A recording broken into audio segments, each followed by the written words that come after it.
The air crackled with tension in the living room.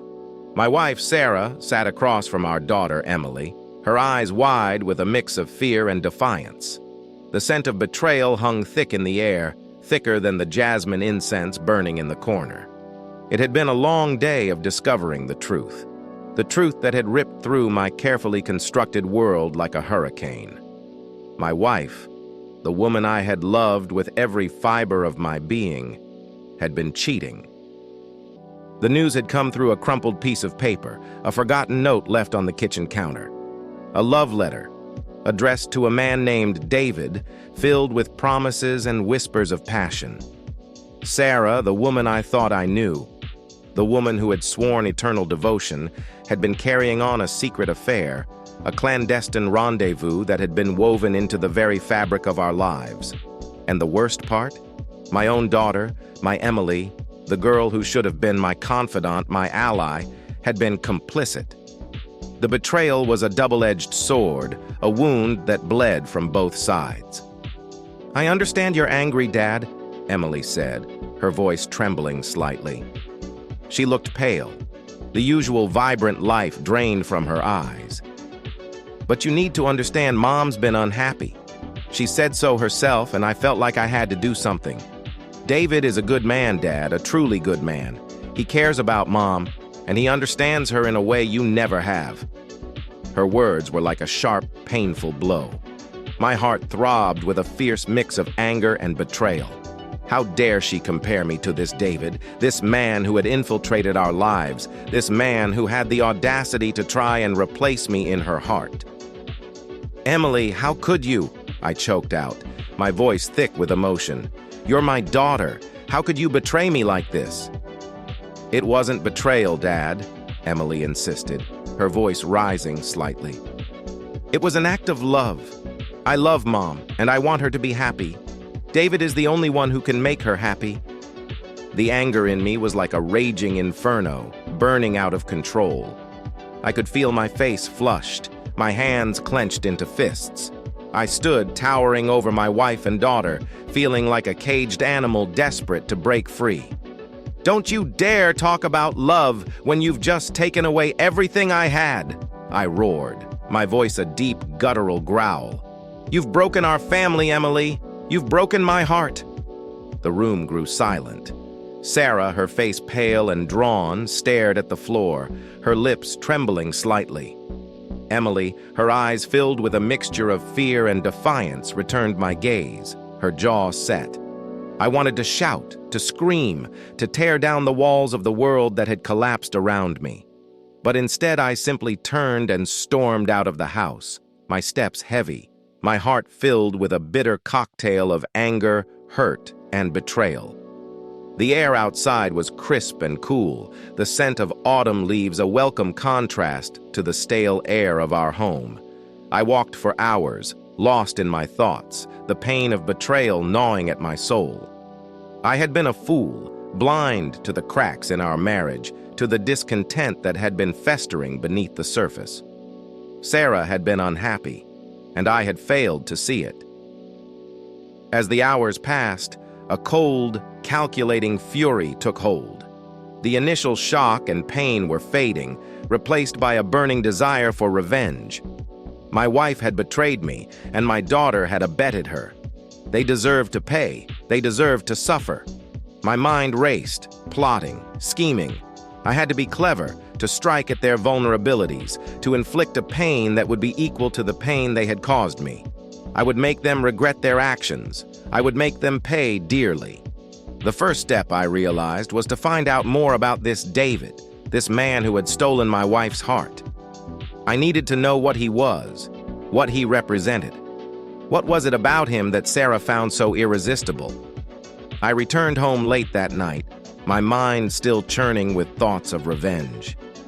The house was eerily quiet, the only sound the faint tick of the clock in the hallway. I found Sarah in the kitchen, her eyes red and puffy, her face etched with sorrow.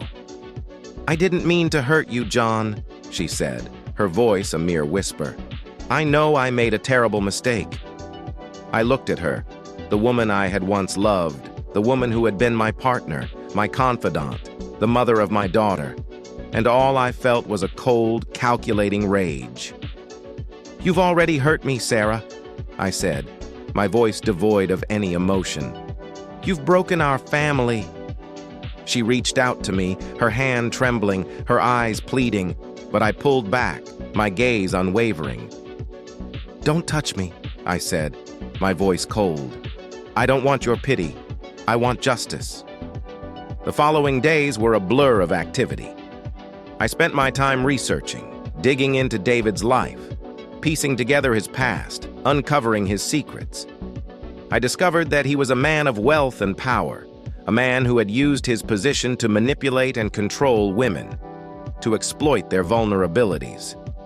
He was a predator, a wolf in sheep's clothing, and my wife had fallen prey to his charms.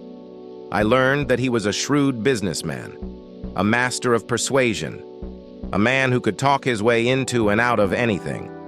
He was also a man of many secrets, secrets that I would use to my advantage.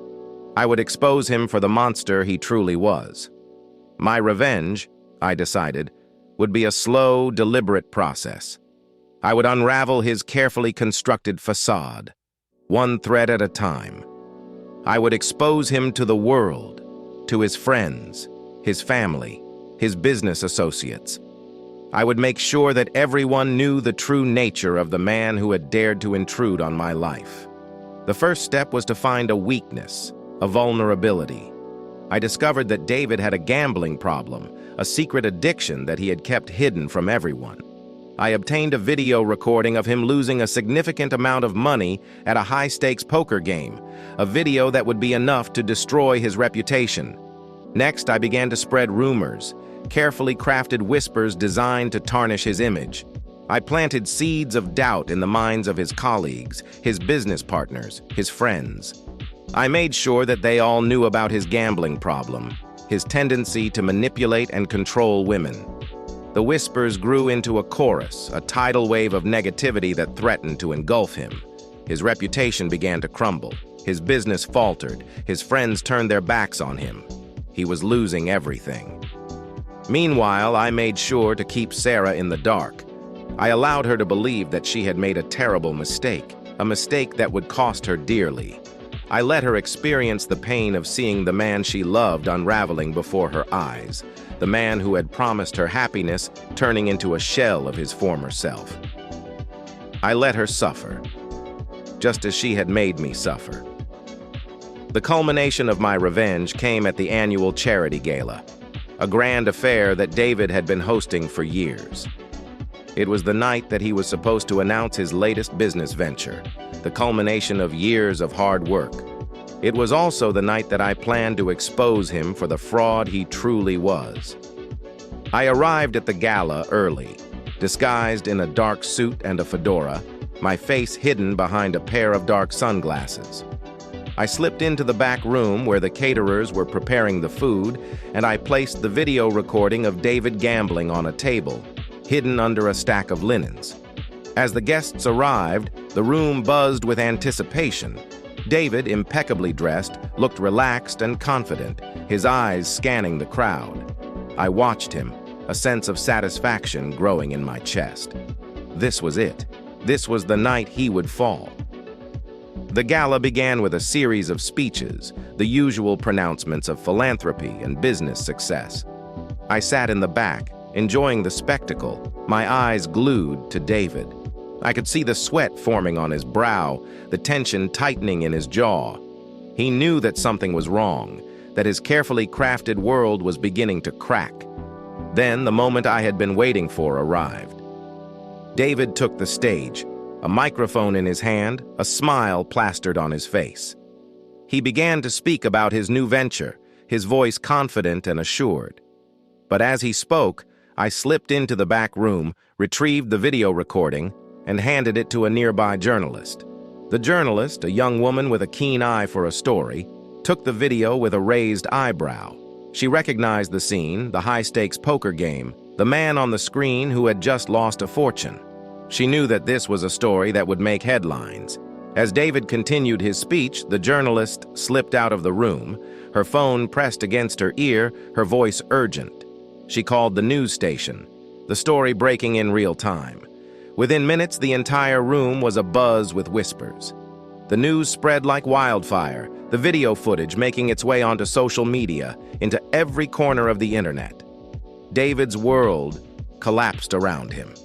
The guests at the gala, once enamored by his charm and wealth, now looked at him with disgust, whispering about his gambling problem, his manipulative ways. His business partners, realizing that they had been deceived, withdrew their support. His friends turned their backs on him, his reputation in ruins. His speech, once intended to be a triumphant announcement, became a public humiliation, a painful reminder of his failings.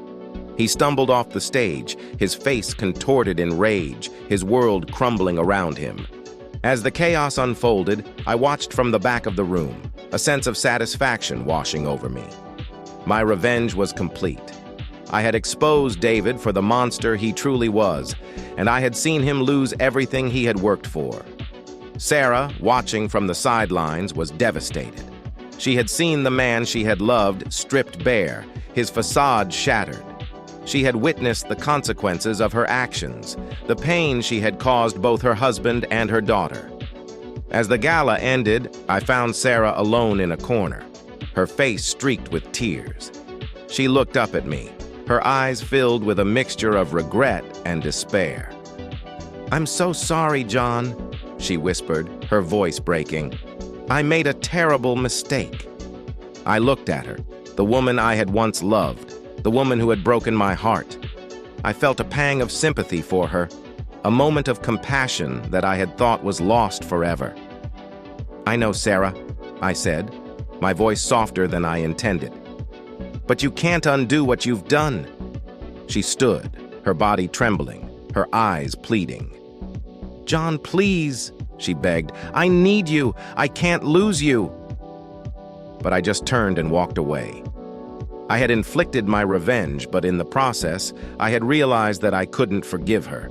The betrayal was too deep, the pain too raw. I was left with nothing but the bitter taste of revenge, a victory that had cost me everything. I had destroyed my wife, my daughter, and myself.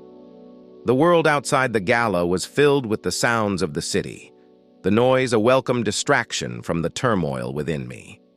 I walked aimlessly, my mind a jumble of emotions, the weight of my actions pressing down on me. I had sought revenge, but I had found only emptiness. The victory was hollow, the pain still raw. I had lost my wife, my daughter, and a part of myself. I was left with nothing but a cold, calculating heart and a life filled with regret.